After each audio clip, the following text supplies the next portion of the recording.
ঢাকা এখন আতঙ্কের নগরী। ভূমিকম্পের যে ভয়াবহতা সেটা গতকাল আমরা দেখেছি এবং অনুভব করেছি।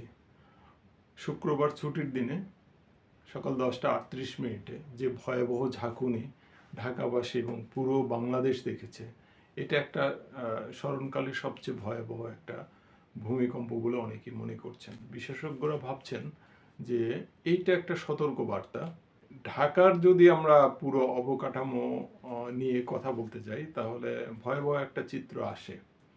বিশেষজ্ঞরা বলছেন যে ঢাকায় 21 লাখ ভবন রয়েছে, এর মধ্যে প্রায় 95 ভাগই পুরাতন, যেগুলো ভয়ঙ্কর একটা ভূমিকম্পের ঝুঁকিতে আছে। 6 লাখ ভবন, যাদের যেসব ভবনের উচ্চতা 6 তলার উপরে, এই ভবনগুলো একটা ভয়ঙ্কর ঝুঁকিতে আছে, যেগুলো 7 মাত্রার ভূমিকম্প হলে এটা ধসে পড়তে পারে, একদম ভেঙে গুড়িয়ে যেতে পারে।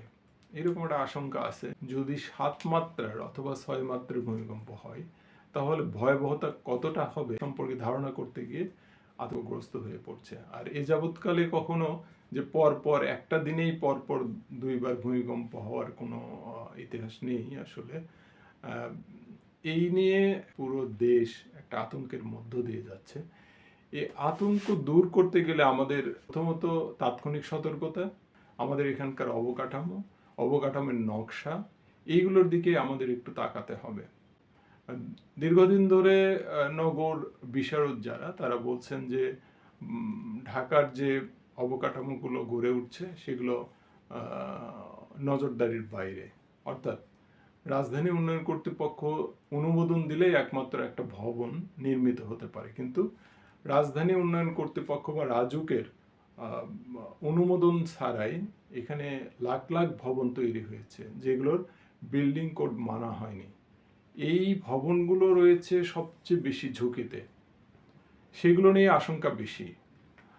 দেশের অন্যতম শীর্ষস্থানীয় কাঠামো বিশেষজ্ঞ অধ্যাপক এম শামীমুজ্জামান বসুনিয়া বলেছেন যে ঢাকার যে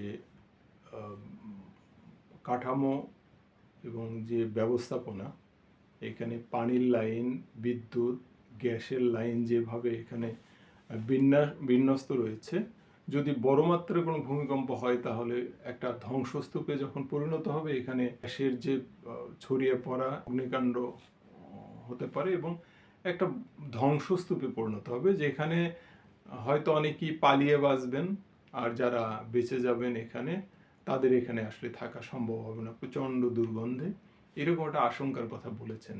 শেষ অবধি এরকম যদি 7 অথবা 8 মাত্রার ভূমিকম্প হয়, তাহলে ঢাকা একটা ধ্বংসস্তূপে পরিণত হবে, এখানে বসবাসের পুরোপুরি অযোগ্য হয়ে যাবে। এই প্রাকৃতিক দুর্যোগ থেকে বাঁচার পথ কি, এইটা নিয়ে আমাদের এখন ভাবা প্রয়োজন।